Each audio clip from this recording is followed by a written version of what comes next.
नमस्कार दोस्तों।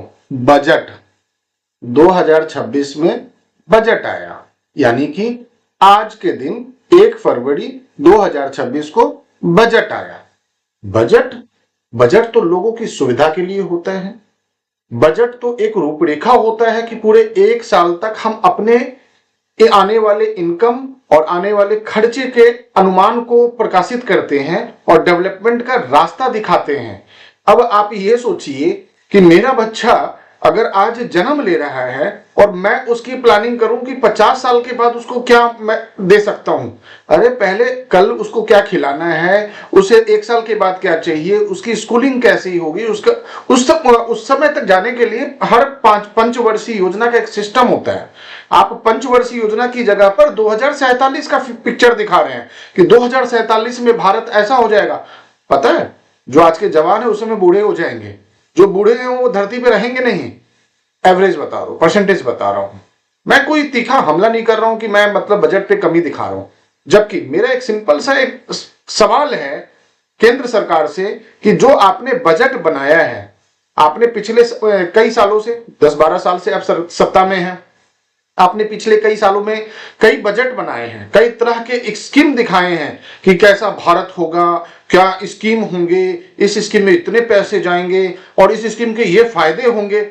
उसका तो पता नहीं कि उसका क्या लेखा जोखा है और क्या फायदे हैं। इस बार के भी बजट में आपने किसी को कुछ भी नहीं दिया, बल्कि सिर्फ लेने का काम किया। दे तो आप पहले ही देते हैं, आप इलेक्शन के टाइम में दे देते हैं फ्रीबीज के नाम पर, यानी कि अनुदान के तौर पर कि किसी को 2 लाख रुपया मिलेगा, 10,000 अभी किस्त निकाल दो, किसी को कुछ मिलेगा। यानी फ्री के जो बांटे जा रहे हैं पैसे, उसका तो बोझ उन्हीं जनता को के सर पर ही तो आना है।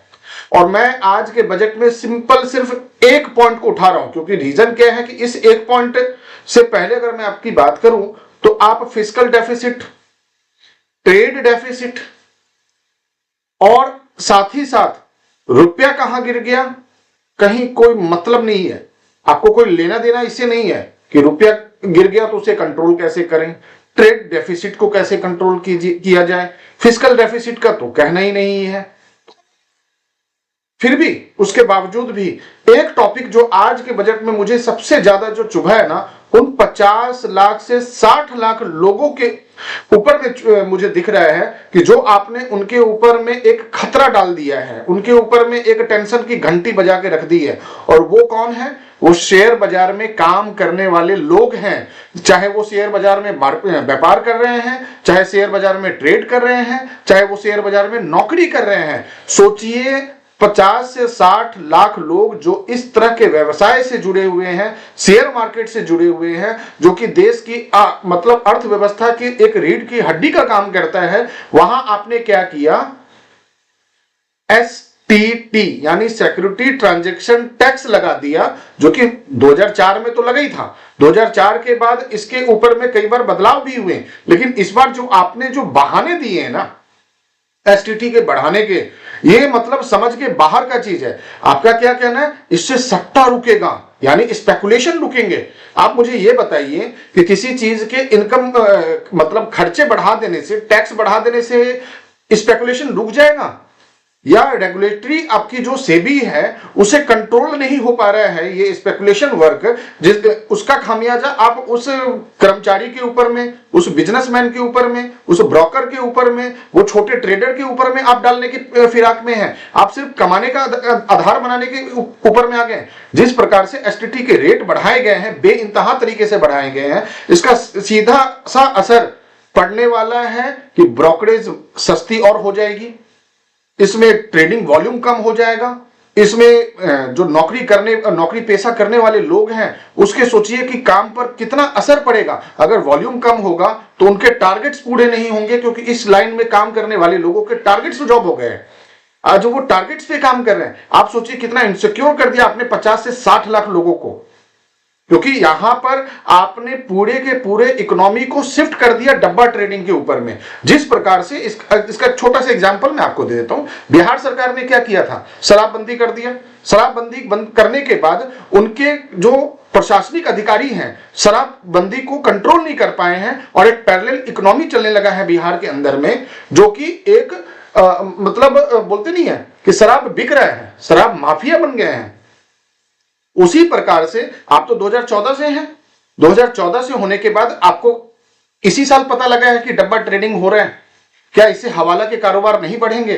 क्या इससे डब्बा ट्रेडिंग और नहीं बढ़ेगा? क्योंकि वहां तो कुछ पैसे देने तो पड़ते नहीं है, वहां तो सिर्फ हिसाब होते हैं, वहां सारे ट्रांजैक्शन कैश में होते हैं। क्या अगर डब्बा ट्रेडिंग बढ़ेंगे तो आपके रेवेन्यूज बढ़ेंगे, आपके इनकम टैक्स बढ़ेंगे, आप एसटीटी ले पाएंगे क्या, आप जीएसटी ले पाएंगे क्या, आप स्टाम्प ड्यूटी ले पाएंगे क्या?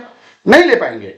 तो आपने अपने पैर पे भी कुल्हाड़ी मारा है, साथ ही साथ आपने एक पैरेलल अनऑथराइज्ड बिजनेस को खड़ा कर दिया है डब्बा ट्रेडर के तौर पर, क्योंकि आपकी जो अथॉरिटी है वो काम नहीं कर पा रही है। अगर काम कर रही है तो मुझे यह बताएं कि डब्बा ट्रेडिंग है क्यों, डब्बा ट्रेडिंग हो रहा है कि नहीं हो रहा है? अगर हो रहा है तो क्यों हो रहा है? रेगुलेटरी उसके लिए क्या किया है? कितने आपने छापे मारे हैं? कितने लोगों को आपने बंद किया है? इसके डाटा दीजिए आप कि डब्बा ट्रेडिंग अगर आपको लग रहा है कि स्पेकुलेशन बढ़ रहा है, सॉरी, स्पेकुलेशन क्यों बढ़ रहे हैं? जबकि इसके पर्पस तो हेजिंग थे, इसके पर्पस हेजिंग थे। आपको करना क्या चाहिए था? आपको सिंपल सा ये करना चाहिए था, अगर करना ही था, आपने सिर्फ टैक्स का बोझ डाल के इनके बिजनेस और रेवेन्यू को डाउन कर दिया है। जबकि आपको करना क्या चाहिए था? अगर आपको यह देखना था कि स्पेकुलेशन रोकना है तो आपको इसे इनकम टैक्स रिटर्न के हिसाब से आप सेट कर दीजिए कि आपका एनुअल इनकम इतना है, तो इससे ज्यादा का लॉस आप नहीं देख पाएंगे। समझ में आया कि सट्टा नहीं हो पाएगा? किसी के पास अगर ब्लैक मनी है तो वो नहीं कर पाएगा काम। लेकिन आपने क्या कर दिया? आपने इसका टैक्स बढ़ा दिया जी। क्यों? क्योंकि इस बहती हुई गंगा में मैं भी थोड़ा सा पानी निकाल के रख लूं, क्योंकि इससे तो आपकी कमाई तो 1 लाख करोड़ की तो कमाई होती है एसटीटी के आसपास में, तो आपने 1 लाख करोड़ में थोड़ी सी और बढ़ोतरी हो जाएगी आपकी, और सारा प्रेशर पड़ेगा इस 50-60 लाख लोगों के ऊपर में, इनके जॉब के ऊपर में, इनके व्यापार के ऊपर में। आपको अगर करना ही था तो आप जो आपके जो ये रेगुलेटरी है, सेबी है, इनको क्या करना चाहिए था? जो वीकली सेटलमेंट है उस वीकली सेटलमेंट को थोड़ा सा बढ़ा देना चाहिए था। अगर आप वीकली सेटलमेंट करेंगे तो सट्टा कैसे नहीं होगा? लोग तो स्पेकुलेशन करेंगे ही करेंगे वीकली सेटलमेंट के आधार पे। तो आपको तो वीकली सेटलमेंट पर ध्यान देना चाहिए था। आपको आईटीआर से इसको इंक्लूड करना चाहिए था कि इनकम के आधार पर इसका थॉरोली इसका ऑडिट होना चाहिए था।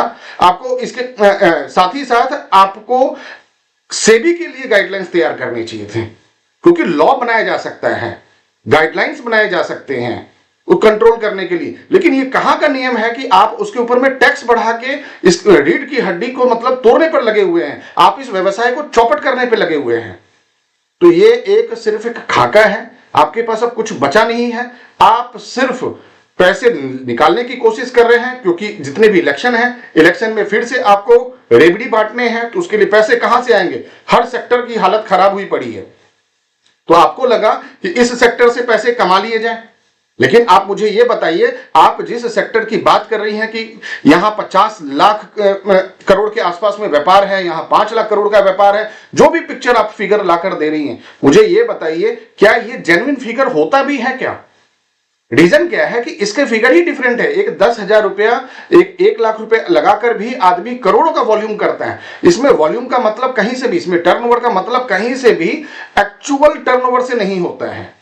ये सिर्फ वैल्यूएशन होते हैं जो कि एक्चुअल से काफी दूर होता है, क्योंकि लोग पैसे लगाते हैं प्रीमियम में, जो लोग पैसे लगाते हैं छोटे अमाउंट में, लेकिन उनका वॉल्यूम होता है पूरे स्टॉक्स और उसके लिमिट के साइज के हिसाब से।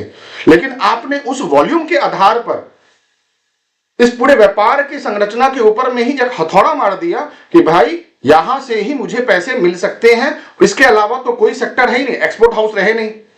जहां आपको कम करना चाहिए महंगाई ना, आप कम करने की बात कर रहे हैं, जबकि जॉब आपको देना चाहिए था, जॉब देने की जगह पे आप क्या कर रहे हैं? जो ऑलरेडी लोग जॉब कर रहे हैं, जो ऑलरेडी इस व्यापार में हैं, 50-60 लाख लोगों के परिवार के ऊपर में एक खतरा आपने डाल दिया, जिसका परिणाम शेयर बाजार ने आपका स्वागत किया, आपके बजट का, आप देख सकते हैं।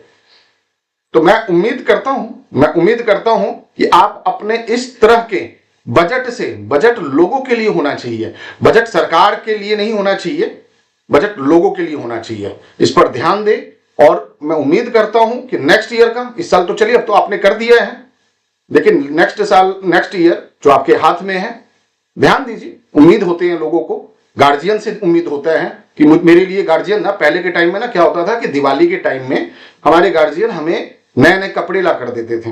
एक उम्मीद होता था कि दिवाली में हमें एक नए कपड़े मिलेंगे। उसी तरह से सरकार जो एक गार्जियन है जनता का, उससे जनता को उम्मीद होता है कि सरकार हमारे लिए कुछ ना कुछ तो लेकर आई है, और सरकार सबके लिए सब लेकर आना चाहिए था। लेकिन आपने क्या किया, एक सपना दिया 2047 का, और 50-60 लाख लोगों के ऊपर में आपने हथौड़ा चला दिया नहीं बल्कि उनसे ले लिया। ध्यान दिया जाए। नमस्कार।